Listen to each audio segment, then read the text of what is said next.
माऊली महाविष्णू संत श्रेष्ठ माऊली नाथ नामदेवराय तुकाराम महाराज आदी सगळे संत आणि गोकुळ वर्णन करण्याकरता उत्सुकता आहेत.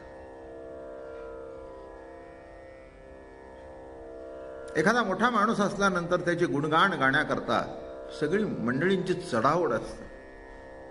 मी म्हणू का, मी हार घालू का, तू हार घालतो का, मी तुझं कौतुक करू, मी दोन शब्द चांगले बोलू का, तू बोलतोस, आधी कुणी बोलायचं नंतर कुणी बोलायचं, अशी सगळ्यांची मोठी धांदल असते. तसं कृष्ण परमात्म्याचा अवतार झाल्यानंतर सगळे ऋषी मुनी दर्शनाकरता आले. सर्वांनी भगवंताचं अलौकिक रूप बघितलं आणि सर्वांनी एकच निर्वाळा दिला. हे ऋषी मोठे होते सगळे, प्रत्येक युगामध्ये ते होते. ते म्हणाले, अनेक युगापासून आम्ही देवाचे अवतार बघितले, पण असा नाही. राम राजीवलोचन खरा, राम राजीवलोचन खरा, पण खरं सांगायचं तर याच्या इतका सुंदर, याच्या इतका मृदुमधुर आतापर्यंत कोणी झाला नाही. आणि म्हणून गोकुळामध्ये रोज देव दर्शनाकरता गर्दी उसळली होती, सामान्यांची न असामान्यांची. ऐका, जाणते होते, नेणते होते, कळणारे होते, न कळणारे होते, शहाणे होते, ज्यांना काही कळत नव्हतं असंही होते. पण कळत नाही असं तरी कसं म्हणू? कदाचित कृष्ण शब्दाची व्युत्पत्ती कळत नसेल, पण कृष्ण दर्शनाचा आनंद तरी उपभोगता येत असेल. आता ठीक आहे, मी प्रवचनकार आहे, सांगतो आकर्षण करतो तो कृष्ण, बर का. चित्त ज्याच्या ठिकाणी रमतो तो राम, चित्र आकर्षण करतो तो कृष्ण, ठीक आहे. आता हा अर्थ एखाद्याला कळला नाही, नाही कळला, ठीक आहे, नाही कळला, पण बघितल्यानंतर जो याचे सुख तुम्हा कळली यावरी मग दारोदारी न फिराल, याचे सुख तुम्हा कळली यावरी, याचं सुख जर तुम्हाला कळलं तर पुन्हा दारोदारी फिरण्याची काही आवश्यकता नाही आहे. असा हा कृष्ण सखा मोठी गंमत करतो लीला करत असताना, बर का. काय झालं,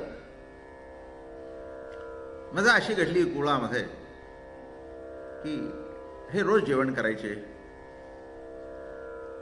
रोज शिदुऱ्या आणायच्या, रोजच महाप्रसाद, रोजच नैवेद्य, रोजच अन्नदान, रोजच उचिष्ट, रोजच प्रसाद, आणि त्या प्रसादाचा आनंद सुद्धा गोप गोपाळ रोज लुटत होते. आणि कालांतराने सगळ्यांना कळून आलं की प्रत्यक्ष परमात्मा अवतीर्ण झालाय. पण जसा ब्रह्मदेव काल आपण संपवला,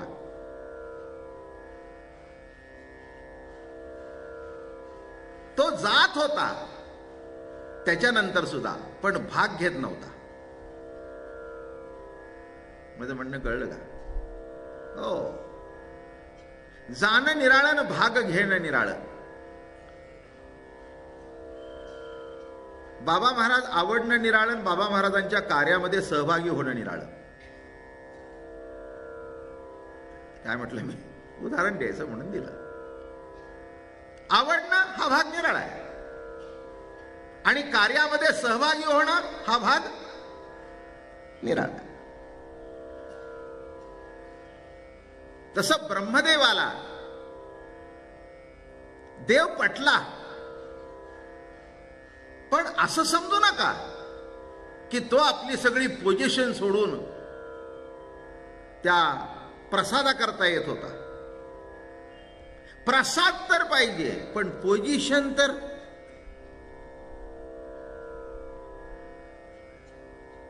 आपली डाऊन करायची नाही. आता देवच होते ते, हे सगळे देवाधिक. मग यांनी काय ठरवलं की आपल्याला काही हा बोलवत नाही.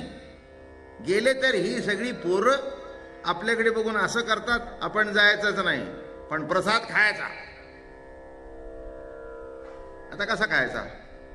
सगळे म्हणले उच्चिष्टा कारणे देव जळी झाले मासे.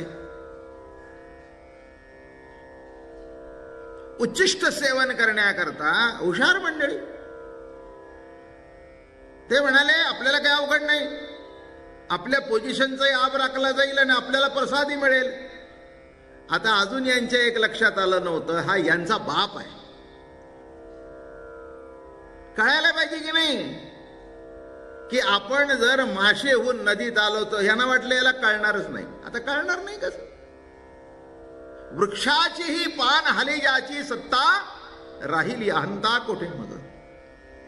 त्याच्या सत्तेने जर विश्वातलं चालतं तर त्यांना कळणार नाही असं कसं?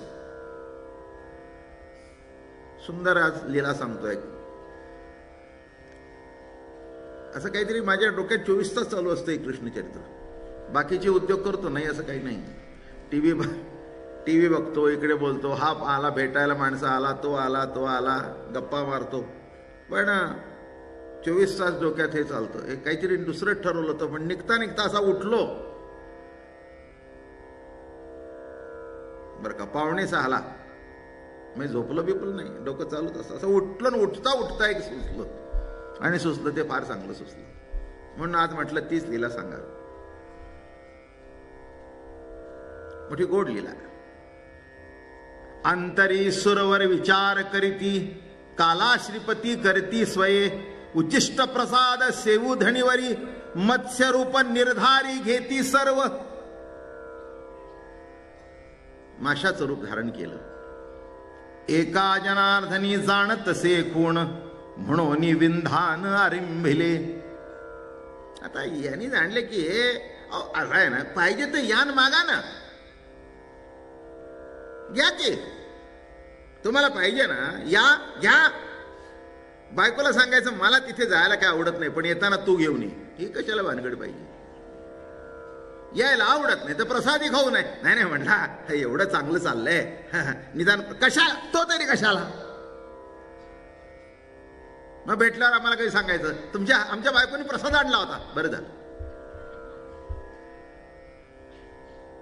काय तसं देव मोठे पोझिशनचे होते, यायची तर इच्छा, आणि यावं तर कसं. म्हणून मासे जेव्हा झाल्याबरोबर देवाने ओळखलं. गडिया अशी सांगे वैकुंठीचा राव, आजी आला भेव यमुनेत. बघा आता कसं यांनी डाव केला. काय खाल्लं बिल्लं असं जोरदार चाटून पुसून खाल्लं. मी त्यातलं तत्वज्ञानी सांगणार आहे बरं का तुम्हाला, हसायचं नाही वाजेपेक्षा जास्ती. आणि तात्विक दृष्टिकोनातून सांगणार आहे म्हणून ते वाह्यात पण नाही, तात्विक दृष्टिकोनातून सांग. आणि मोठं गंमत आहे त्या देवाची, लीलाच ती. हे गोपाळो, आज नदीमध्ये हात धुवायला जायचं नाही. तिथे हऊ आलाय, हऊ. सांगतो तत्वज्ञान सगळंच. हऊ आलाय, हऊ नंतर सांगतो, आणि पहिल्यांदा ते प्रश्न उत्तर सांगतो. हऊ आलाय, हऊ आलाय. अरे किसना, ते हाऊ बिव तुझं बलवल आहे रे, पण ते हात खरकटे ते काय करायचं? ते म्हटले टिरेला पुसा.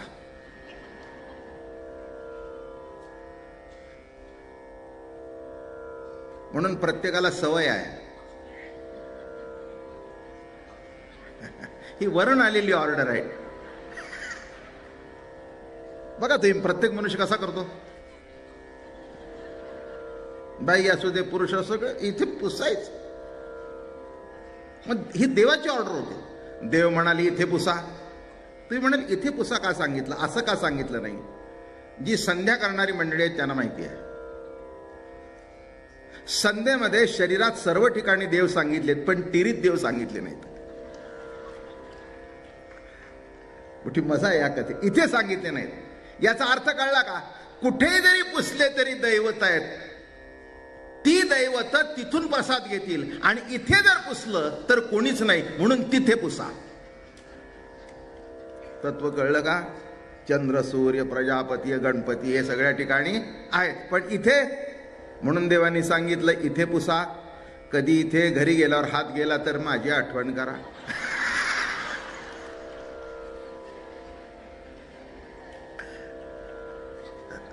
मी कशा करता सांगतोय? तुम्हाला असं वाटतं ही साधी गोष्ट आहे. साधी गोष्ट नाही, त्याच्यात सुद्धा तत्वज्ञानच आहे. इथे पुसा म्हणजे काही साधा आहे का? का पुसा? बघा, विचारा तुम्ही संध्या करणारा कोणाला. तिथे देव सांगितलेले नाही. मग तिथे पुसल्यानंतर आता देवांना काय वाटलं? देवाने ऑर्डर ऐकली, ए नदीकडे जायचं नाही, यमुनेकडे जायचं नाही, कुठे हात तिकडे धुवायचे नाहीत. आणि इथे येवा पुसा म्हणले. तेव्हा ब्रह्मदेवाने, कारण ते म्हणले जाऊ दे, कुठे जरी पुसलं तरी आम्ही देहात बसलोय की नाही, तिथली देवता तो प्रसाद घेईल. आणि इथलं सांगितल्यानंतर आहेस म्हणले बाप, आहेस म्हणले बाप. आता त्यांची खूण त्यांना पटली. आता गोपाळांना कसं थांबवून धरायचं? गोपाळांना सांगितलं, ए गोपाळ, हाऊ हाऊ. तुम्ही कधी बघितलं, विचार केलाय? सुरळीत चाललेलं जीवन, आणि केव्हा हा भीतीचा हाऊ आपल्या जीवनामध्ये टाकून देतो आपलं आपल्यालाच कळत नाही. हाऊ. आता चांगली यमुना वाहते, पाणी स्वच्छ आहे, जीवन चांगलं चाललंय, सुंदर आहे, घरात काही तसं कमी नाही, पण एक सोडून दिली पुंगी. मुलगा चांगला नाही निघाला तर कसं होईल? आपली बायको जर आपल्या अगोदर मिली तर पुढे कसं होईल? आणि ती शेजारी झोपली.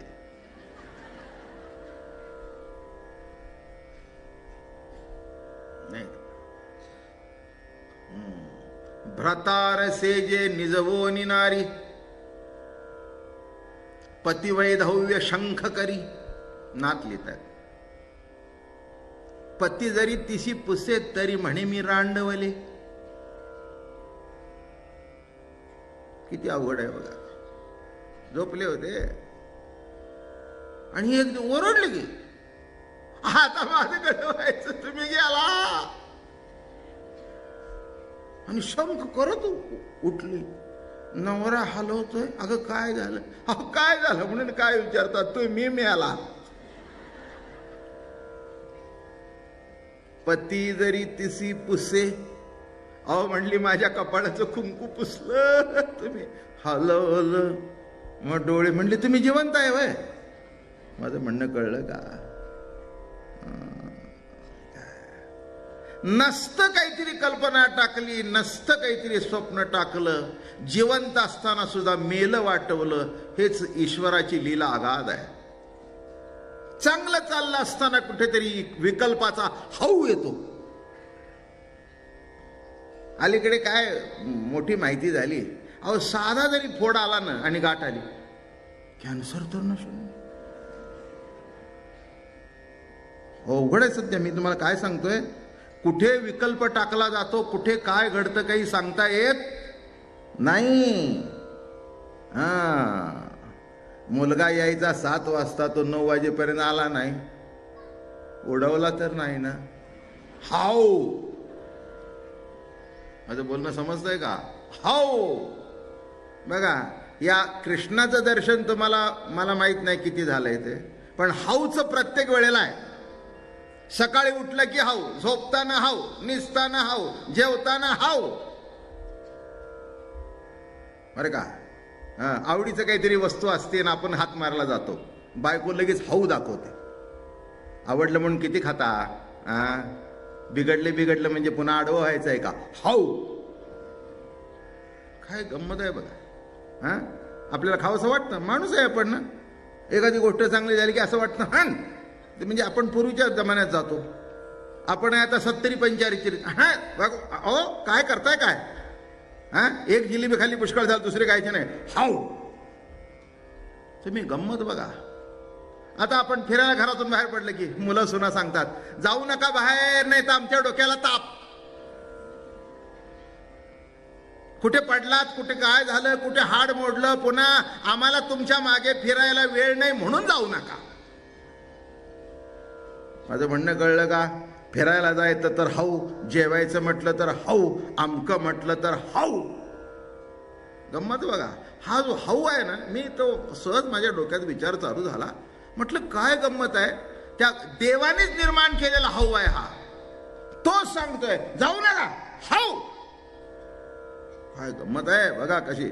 गडियासी सांगे वैकुंठीचा राव, आजी आला भेव यमुनेत, जीवन आला गी तेथी कोणी पै न जावे, बाऊ आला हे तया ठाई.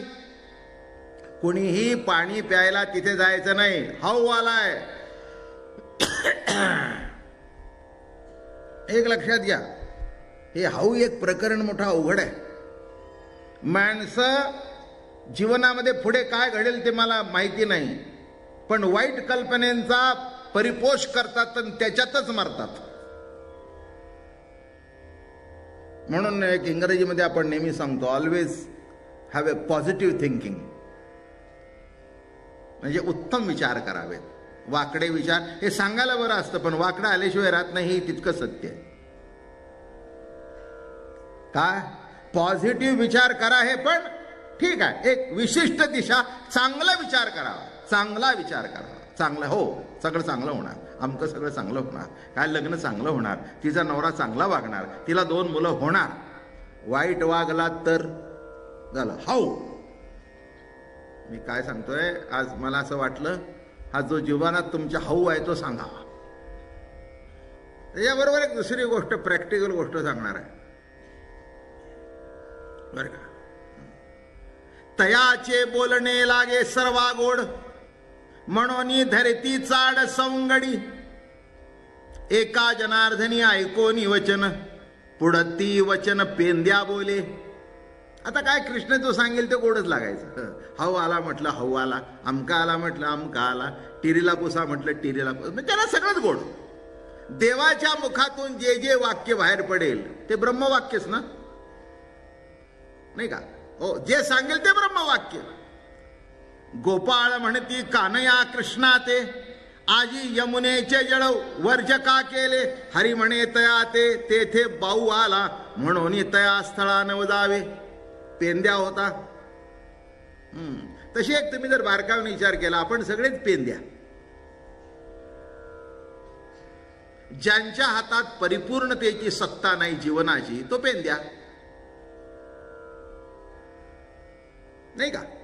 खटपट सुखा करता, आणि सुखा करता खटपट असून सुद्धा, प्रयत्न सुखा करता असून सुद्धा, न खटपट करता दुःख मात्र आपल्या पदरात आपोआप पडतं, आहे ना? एकाने तरी हात वर करा, इथे एवढा हॉल भरलाय, महाराज आम्ही दुःखा करता खटपट करतो. हा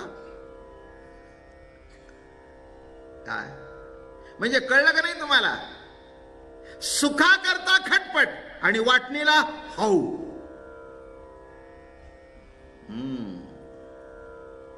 काय प्रयत्न दुःखा करता असला आणि दुःख वाटणीला आलं मला कळतं, पण प्रयत्न जीवनातले प्रत्येक क्षणाचे दुःख भोगत असताना सुद्धा लक्ष सुखावर असतं. तुम्ही कधी विचार केलाय का? जो मनुष्य बरा होतो ना, तो पोटात दुखत असताना सुद्धा दुःख बरं झाल्यानंतर मी काय करीन या विचारात बरा होतो. माझं बोलणं कळलं का? काय म्हटलं मी? थोडंसं लक्षात घ्या. काय अगदी एवढंच असतो. आई ग आई ग, मग माणसं भेटायला आली, काय ऑपरेशन वगैरे झालं? हो आता चालायचंच, एवढं झालं, 2 दिवसात वाटेल बरं. 2 दिवसात कशा करता सांगतोय मी? दुःख भोगत असताना सुद्धा लक्ष सुखावर असतं, लक्षांश सुखात असतो, हे विसरू नका. हे मोठी गंमत आहे. म्हणून पण घडता असं प्रयत्न सुखा करता वाटणीला येतो हाऊ दुःखाचा. म्हणून मी म्हटलं पेंद्या म्हणतोय असं म्हणाले. आज रोज नामदेव महाराज सांगतो, आज नाथ महाराजांनी हा हाऊ फार सुंदर लिहिला आहे म्हणून नाथ सांगतो. आज सर्व संतांचं वाङ्मय बाळक्रीडा सर्वांची आहे. ज्याच्यातलं जे मला बरं वाटतं ते मी आपलं घेतो. ते सांगतात नामदेवराय म्हणले हाऊ नाथ महाराजांनी चांगला लिहिलाय, तो त्यांच्याकडून घ्या. म्हटलं बरं. जे जे संत जे जे सांगतील, ज्यांना ज्यांना जसं भगवंतानी विशेष दर्शन दिलं ते तुमच्या पुढे मांडावं.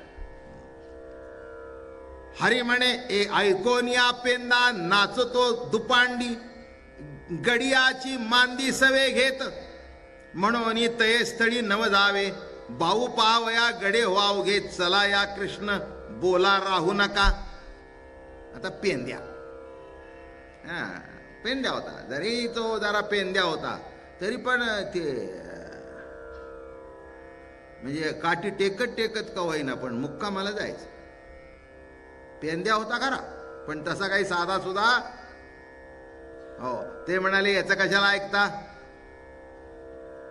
याचा कशाला ऐकता, हा काहीतरी सांगत असतो, आजपर्यंत तुमचा अनुभव नाही का. आपण सगळे याचे ऐकतो आणि फसतो. कळलं का. असा कोणीतरी आपल्यात सुद्धा एखादा पेंद्या, 2-3 तऱ्हेने पेंद्या सांगेन मी तुम्हाला, असा सुद्धा आपल्यात पेंद्या. म्हणजे देवाच्या विरुद्ध गुरुच्या विरुद्ध वागायला लावणारा पेंद्या. काय कसं म्हटलंय बघा. ऐकोनी पेंद्या नाचतो दुपांडी, गडियाची मांदी सवे घेत बाऊ पहावया गडे व्हाव घेत चला या कृष्णा बोले राहू नका. एका मागे एक गडी ते निघाले, एका जनार्दनी आले मुनातटी. आणि काय असतं, कायदा मोडायचा म्हटलं की सगळ्यांना जरा बरं वाटतं. बरं काय, फक्त पहिलं बघत असतो, पहिला दगड बसवर कोण मारतो. तुम्ही हे बघा ना, ते टीव्हीवर सध्या माध्यमात दाखवतात ना, एकाने उचलला की बाकी मग तो म्हणतो आम्ही वाटच बघत होतो. तुम्ही म्हटलं की तसं पेंद्या पळाला की त्याच्या मागोमाग बाकीचेही पळाले आणि हाऊ बघायचाय, हाऊ बघायचाय. हा एवढा काय समजतो. एक लक्षात घ्या, दुःख येईल ते येईल ते बघायला मिळतच आहे. जास्ती मागे लागू नका दुःखाच्या. सुखाच्या मागे लागताय तरी एवढे दुःखात अडकताय आणि दुःखाच्या मागे लागाल तर काय व्हाल. काय म्हटलं मी. अगदी बाई असं सगळं माग करून तवावर टाकते तरी कड लागते. माझं बोलणं कळलं का. माहिती आहे ना तुम्हाला. प्रत्येक बाईचं बघा इथे हातावर नक्षी असतेच. ती बांगड्या असल्या की त्याच्या इथे आजूबाजूला एकही बाई इथे असं नाही की जिथे असं कधी इथे बाजलेलं नाही किंवा हाताला बाजलं नाही. त्या बायकांना फार मेजाश असते हो. कशा असतायत बघा माझ्याकडे. काय तुम्ही जर एखादं भांड उतरायला गेला त्या म्हणतील हात लावू नका तुमचा भाजी, आणि ते असं टचकन उचलतात.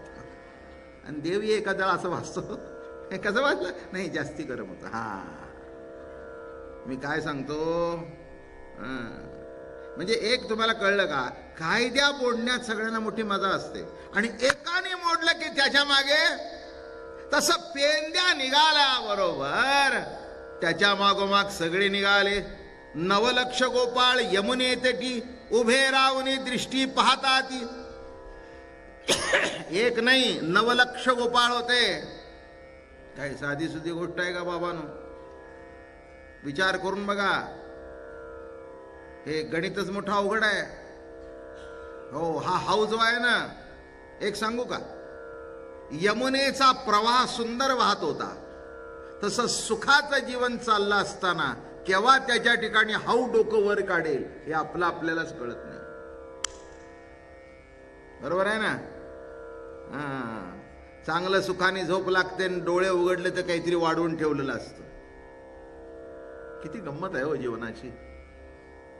जीवनाची किती गंमत आहे. हे तुम्ही काय करताय, त्या नशिबाला धोका देताय. त्याला नका करू हो. ते हाऊ जो पाठवतो ना त्याच्याकडे लक्ष ठेवा. तुम्ही ते संचित आणि क्रिमाण आणि प्रारब्ध याच्या मागे लागलेली माणसं. तू माझे संचित तुची पूर्व पुण्यन, तू माझे प्राचीन पांडुरंगा. काय लिहिताय तो संत. देवा मला संचित क्रियमाण प्रारब्ध माहिती नाही, माझं संचित तू, क्रियमाण तू, प्रारब्ध तू.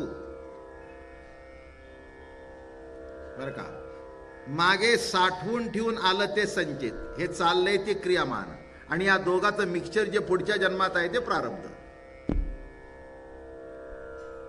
क्रियामान म्हणजे चाललंय ते क्रियामान. मागून साठवून, संचित म्हणजे संचिताचं लोणी.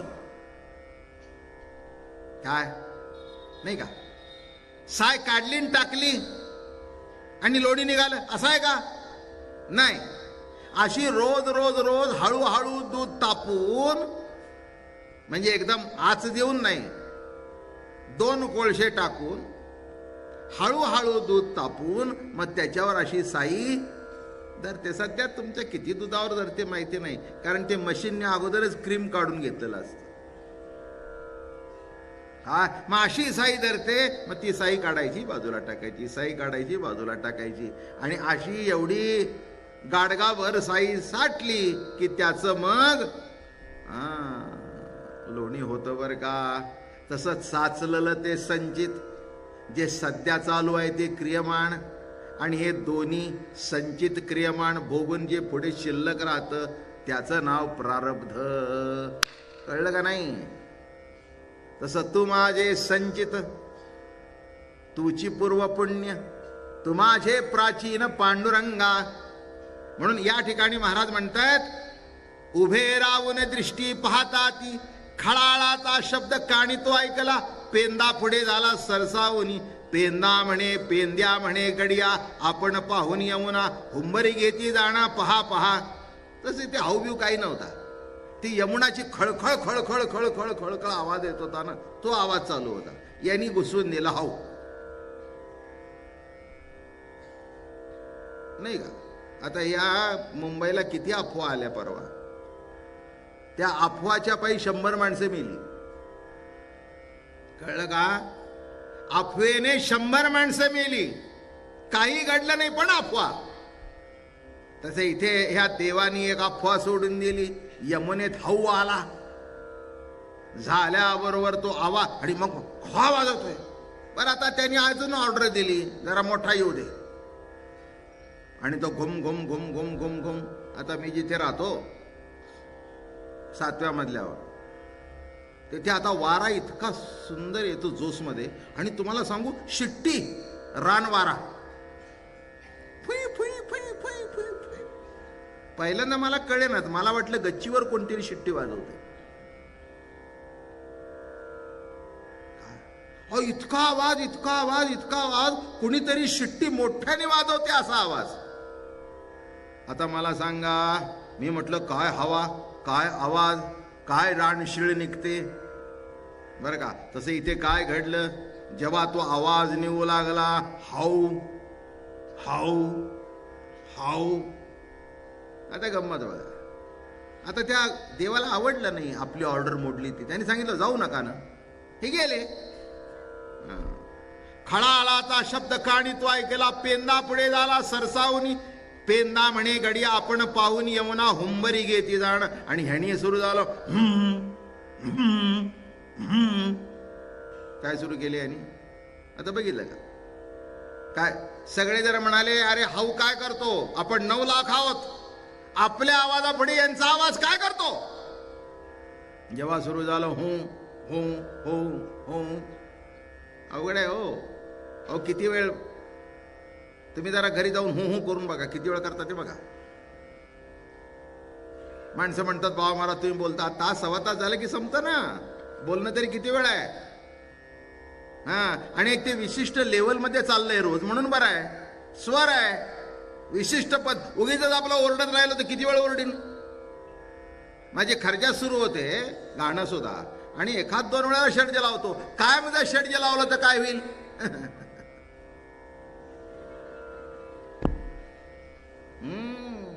काय होईल.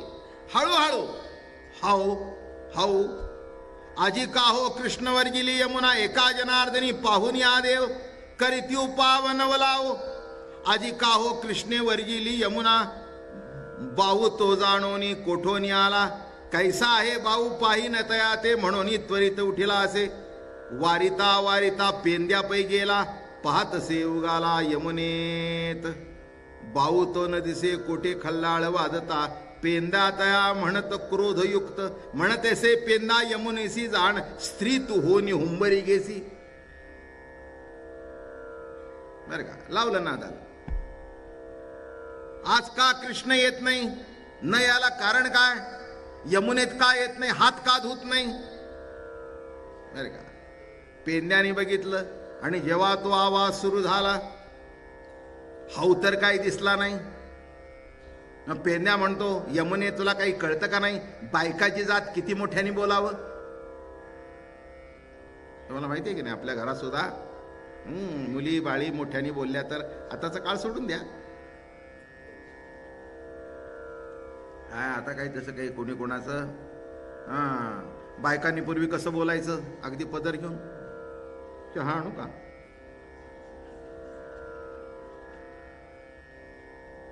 चहा आणू का, जेवायला वाढू का, वाढले येता का.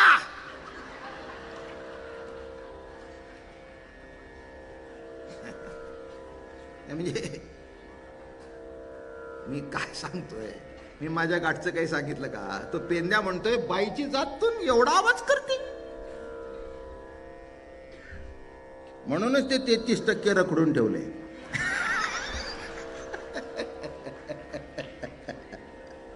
ते 33% जे रखडून ठेवलंय ना, ते एवढ्या करतात. हिला अधिकार दिल्यानंतर ही गप्प बसली ती वरे, पुढे जर आली तर ही कालांतराने 100 होऊन जाईल आणि पुन्हा तुम्हाला प्रार्थना करावी लागेल, आम्हाला 33 द्या. कळलं का. बघा कसं कसं लिहिलंय ते बघा. बाहू तनो दिसे कोठे, अरे बघितलं तर कुठेच बाहू दिसत नाही, काही नाही. पेंद्या तया म्हणत क्रोधयुक्त, म्हणतेसे पेंधा यमुनेसी जाण, स्त्रीस तू होऊन हुंबरी गेसी. बाईची बाई मिजास मारती. हो, कोणत्याही पुरुषाला बाईनी मिजास मारलेली आवडत नाही. ही वस्तुस्थिती आहे ना बायानो. नवरा किती जरी येडा असला आणि ही जरी शहाणी असली मोठी विद्वान, तरी पण त्याच्या पुढे तो सांगतो, साहेब असेल तर तिकडे, इथे मिजास मारायचे नाही.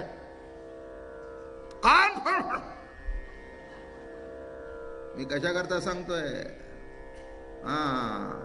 हा पुरुषी अहंकार असतोच. म्हणजे समुद्रात आवाज निघाला असता तर पेंद्या गप्प बसला असता. समुद्र आहे बघा. आपल्याकडे महाराष्ट्र संतांची भूमिका आहे, जरा नीती अनिती काहीतरी आहे. तुम्ही उत्तर हिंदुस्थानकडे जाऊन बघा, फार मोठी वाईट परिस्थिती आहे बरं का. बाईनी डोळावर करून बघायचे नाही, पण यांनी 50 बायका भोगल्या तरी माफ. कारण उत्तर प्रदेश कृष्णाची भूमी.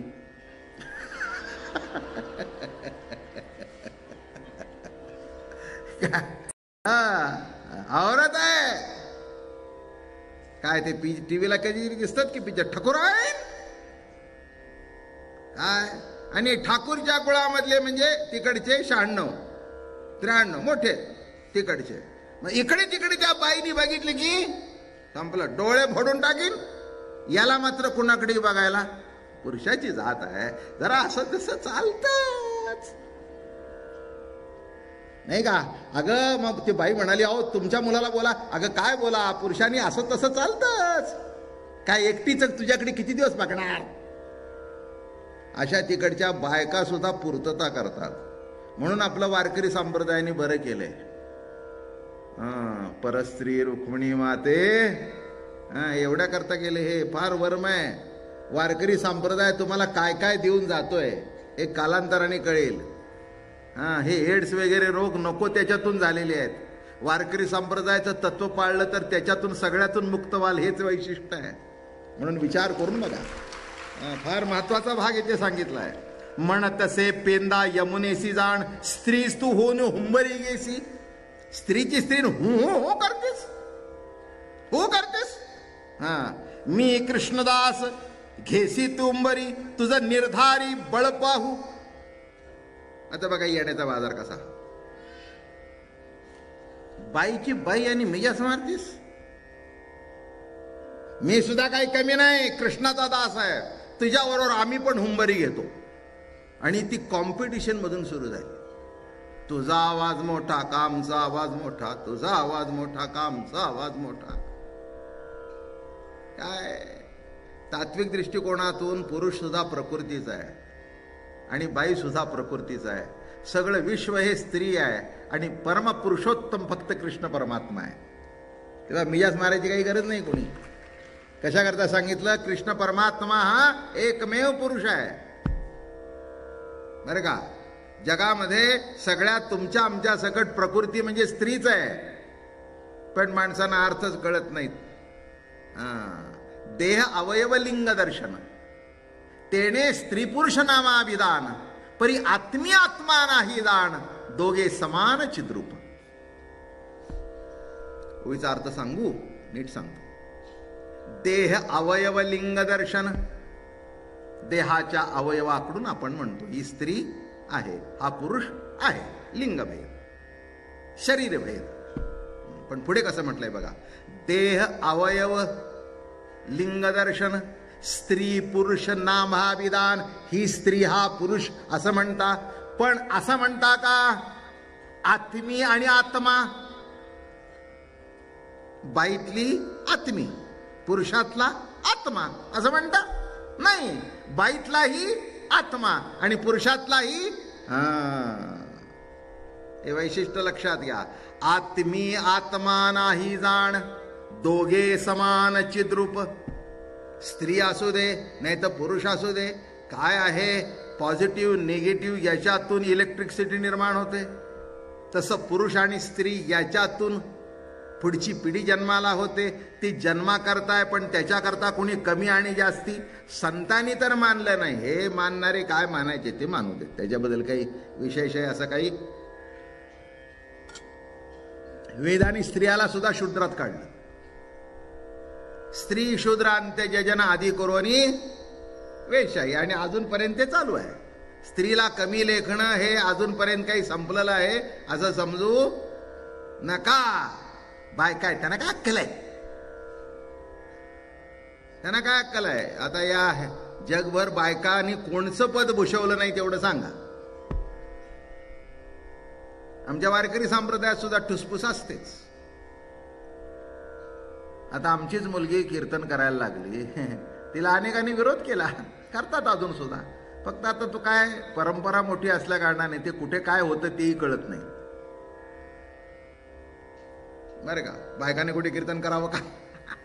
मग काय करावं? तमाशात नाचावे काय? तमाशात नाचणारी बाई जर तुम्हाला चालते तर कीर्तन करणारी का चालू नाही? काय म्हटलं? याचं दृष्टी सांगतो तुम्हाला. यांना बाई ही अजून भोगस्थान दिसते. बाई ही बाईतलं मातृत्व दिसत नाही, म्हणून ही विकाराची नजर आहे. बरं का? तिच्यातलं जर मातृत्व बघितलं तर कोण कीर्तन करतन कोण काय. मदालसा गुरु झाली आपल्या मुलाची. त्या मदालसाचा अभंग माऊलीने लिहिलाय. जागरे पुत्र राया जाई श्री गुरु शरण. माऊलीने मदालसा गायली आहे. जागरे पुत्र राया, ती आपल्या पुत्राला उपदेश करते. अरे बाळा, जीवनामध्ये तुझा उद्धार व्हायचा असेल तर श्री गुरुला शरण जा. मग आता मला सांगा, ब्रह्मवादिनी किती होऊन गेल्या? गार्गी मैत्रीय, अरे का, जनाबाई, मीराबाई, मुक्ताबाई, ती तर केवढी मोठी. सांगदेवाला ठणकावलं आणि ज्ञानोबारायला दार उघडायला लावलं. ही काही साधी आहे का? मग आता तिला कमी समजता का? मी तुम्हाला सांगतो, आम्ही रोज गातो माऊलीचे गुणगान. माऊलीचे उपकार मोठे. माऊली, मी तुम्हाला एक सांगतो, माऊलीचे उपकारापेक्षा मुक्ताबाईचे उपकार मोठे आहेत.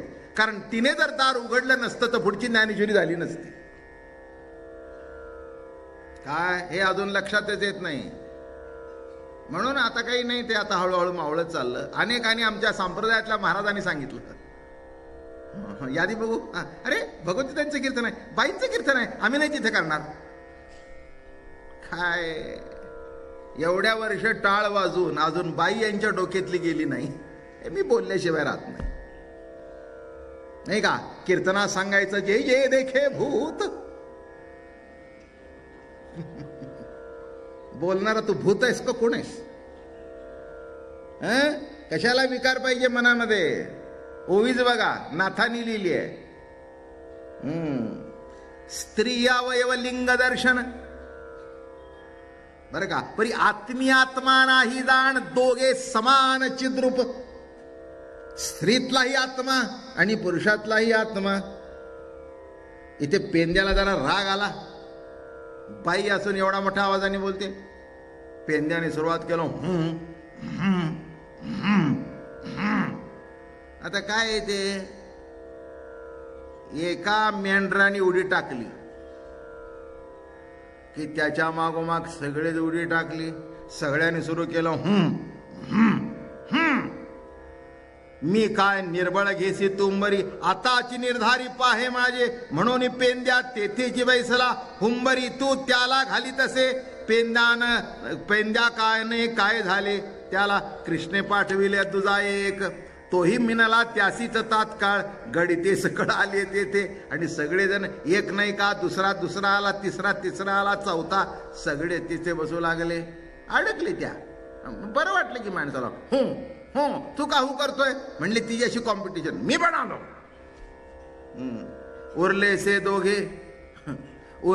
दोघे कृष्णा आणि राम, गुंतले सकाम गडी तेथे. कदंबाच्या वृक्षाखाली फक्त दोघे राहिले, राम आणि कृष्ण. हे बाकीचे हऊ आला. मी एक तुम्हाला सिद्धांत सांगतो, सिद्धांताची गोष्ट, आणि मग पुढचं सांगतो.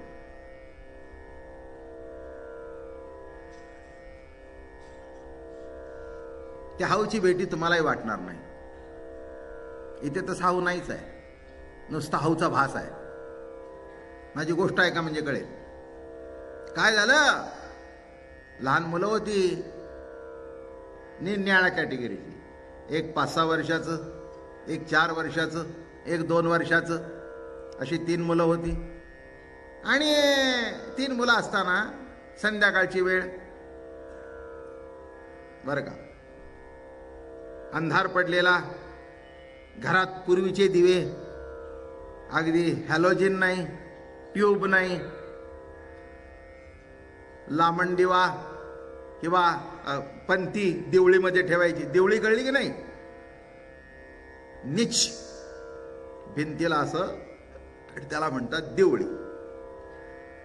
बरं का, भिंती मोठ्या असायच्या त्यामुळे देवळ्या असायच्या. आता भिंतीत जर 3 इंचाच्या विटेची, तिला जर तुम्ही देवळी करायला गेला तर पलीकडच्या खोलीत काय चाललंय ती भानगड होईल. नाही म्हणजे देवळी करायला जाता शेजार तर तुमचं दिवाळं काढील, एवढं विसरू नका. पूर्वीच्या भिंती ह्या अशा, काही वाड्यांच्या भिंती बघितल्या त्याच्यावरून बैलगाड्या जात होत्या, अशा भिंती. झालं बाबा. आणि ती 3 मुलं आली. आई आई आई आई, आणि तिने आवाज हाव हाव हाव. ते लहान होत. दादा दादा हुशार होता. ते म्हणले, ए ते हाऊ हाऊचा आवाज तुला ओळखत नाही का? हाऊचा स्वर कुठून येतोय तो बघ. ए रडू नको येड्या, हाऊचा आवाज बघ. अरे हाऊ जरी म्हणत असला तरी आवाज आईचा आहे. माझं म्हणणं कळलं का? आणि चल म्हणले, घाबरू नको, हाऊ, अरे हाऊ येऊ नाही, चाल. आणि त्या दरवाजाच्या मागे उभी राहिलेली आई दिसली. मग ती पोरच तिला करू लागली हाऊ. माझं म्हणणं कळलं का? तसं संतांच्या संगतीत कळतं की हाऊ म्हणणारा दुसरा कोणी नाही, हाच आहे. आणि आपली आईच हाऊ म्हणून कळते. एवढं कळल्यानंतर घाबरण्याचं काही कारण आहे का? चिंता ते पळाली गोकुळा बाहेरी, आणि प्रवेश भीतरी केला देवे. सावध करीती न काय झाले म्हणून आले उभयता, पाहुनी तत्वता हसता ती. आता काय करावं म्हटले, हे येडे ते याच्या मागे लागले. सावध करिता सावध हलवायला काय झिंगायला लागले ते. त्या घागरी फुकतात ना तेव्हा, ते आता आहे ना काही नवरात्रामध्ये, मी काही इतकं बघितलं नाही, पण ते असं एक एक बाई जे घुमायला लागते, घुमे काय ते, एक एक बाई जी घुमायला लागते, घुम घुम घुम घुम. आता काय ते काय आपल्याला काही कळत नाही, मला काही विचारू नका तुम्ही. एकाने मला विचारलं, या बायका को घुमतात? म्हटलं माझी घुमत नाही, मी घुमत नाही, जी घुमते तिला आणि तिच्या नवऱ्याला विचारतो, माझ्या मागे का भानगड नाही. म्हटले तुम्ही याच्यातले म्हणजे, मला म्हटले तुम्ही याच्यातले म्हणजे, नाही नाही हो म्हटले देवाधर्माचे, असल्या देवाधर्माचे आहे का म्हटलं. काय अहो माणसं म्हणजे इतकी विचित्र आहेत. आता ती बाई घुमते, तिचा नवरा तिकडे, मला विचारतो हे घुमते का, याच्यात देवाचं काय आलं. आता तिला विचार, तिला का घुमायला लावले काय. म्हणून ते म्हणतात की आता आज आमच्याकडे घागरी फुकायचा कार्यक्रम नाही म्हणजे ते फुका बिका तसं काही माझा त्याला विरोध बिलकुल नाही आहे. तुम्ही फुकताय ना, आम्ही का विरोध करावा. तुम्ही घुमताय ना, आम्ही का विरोध करावा. आमचा काही संबंध नाही त्याच्याशी. फक्त मला इथलं घुमणं सांगायचंय. देव कसं करतो ते बघा. सावध करिता न होती सावध. मग त्याच्यामध्ये आता देवी अंगात सुद्धा येते हो. कठीण आहे, इतकं अवघड आहे हे देव अंगात येणं म्हणजे. हो, एखादी बाई जर असली की नाही, मग ती अशी केस वीस करून, मग गल्लीतल्या बायका तिच्या कपाळाला कुंकू लावतात, आई आली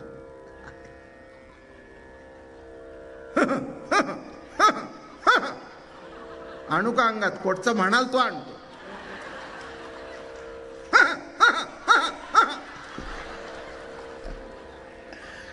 आणि ते असं करत करत म्हणजे काय शक्ती कमी झाली, संपलं. असं म्हणतं कळलं का. अहो प्रत्येकाशी शारीरिक किती वेळ, ठराविक वेळ झाला की ते थकतच. मग देव निघाला बरं का.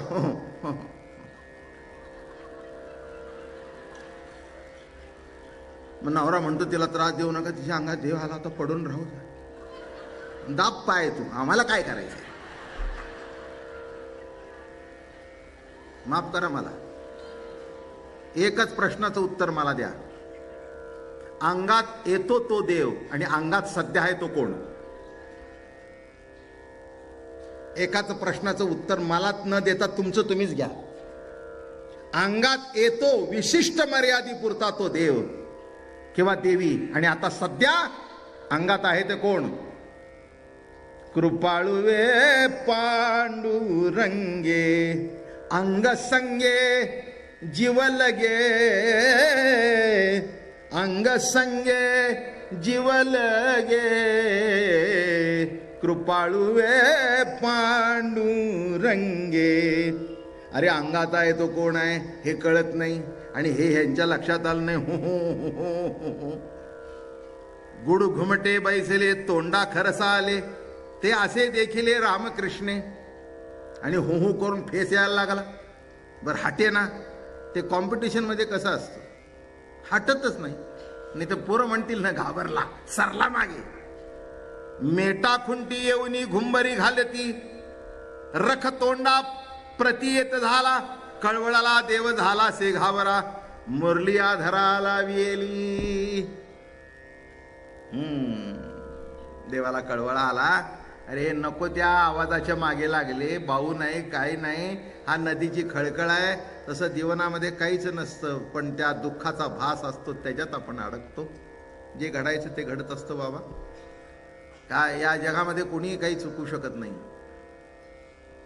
बरं का. तो देव असू दे, संत असू दे बरं का. पण विचाराने एक घडतं. एक सांगतो गोष्ट, 8 वाजून गेले, पण एक छोटीशी सांगतो. आमचे सद्गुरू दादा महाराज, आणि त्यांच्या पायाला त्यांना डायबिटीस होतं. त्या काळामध्ये इतकी काय औषधही नव्हती. 1945-46 साल. पेन्सिलिन वगैरे सुद्धा नुकतंच कुठेतरी आलं नव्हतं असंच होतं. आणि पायाला त्रास झाला.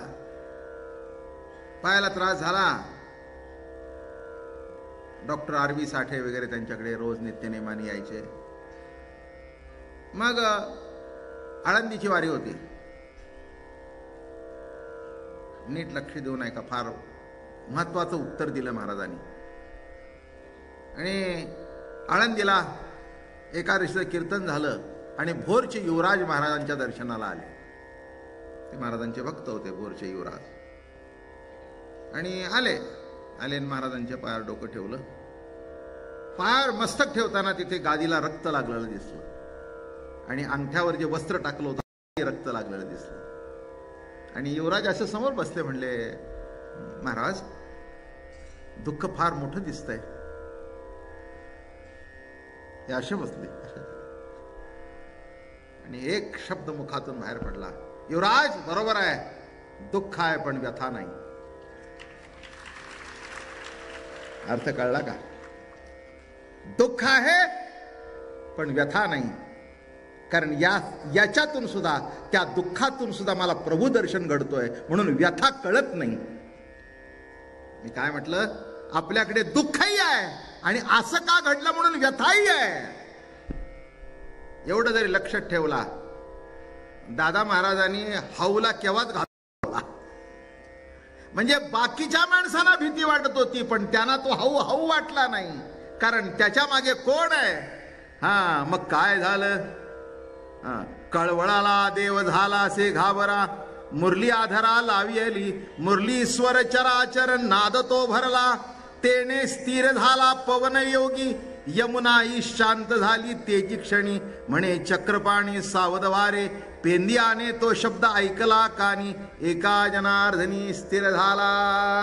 आणि अशी तुम्हाला सांगू, बासरी वाजवायला सुरुवात केली. सांगीन त्याच्याबद्दल. आधरी धरो निया वेणू, वेणू वाजविला कोणी नेणू, आधरी धरो निया वेणू. सांगीन उद्या वेणू. आणि जेव्हा भगवंताच्या बासरीचे सूर ऐकू आले, अरे सावध व्हा, आणि एकदम सावध झाले.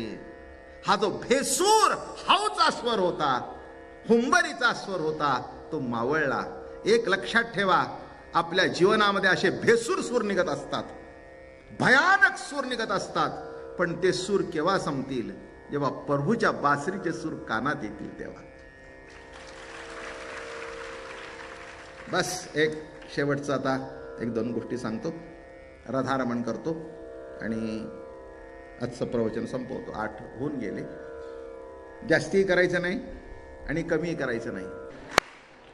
राधारमण हरी गोविंद राधे. नमो मा